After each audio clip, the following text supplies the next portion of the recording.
Unajua, mabadiliko ya tabia nchi husababishwa na binadamu wenyewe. Sababu kubwa ni uzalishaji wa hewa ya ukaa kutokana na shughuli zetu za kila siku. Tabia hii imegharimu serikali mabilioni ya fedha kukabiliana na athari zake.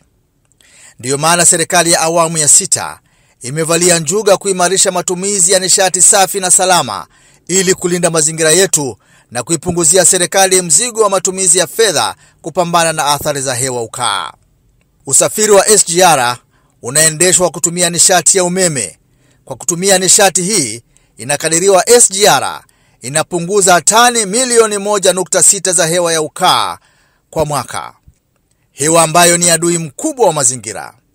Upungufu huu wa hewa ya ukaa unaopunguzwa na SGR kwa kutumia nishati ya umeme kujiendesha unaipunguzia serikali gharama ya shilingi bilioni 128 ambazo zingetumika kukabiliana na changamoto za uharibifu wa hewa ya ukaa. Fedha hizo zinatumika katika shughuli nyingine za maendeleo. Hakika SGR inachagiza maendeleo. Kuna msemo mmoja unasema hivi: kama hujafanya utafiti, huna haki ya kuongea.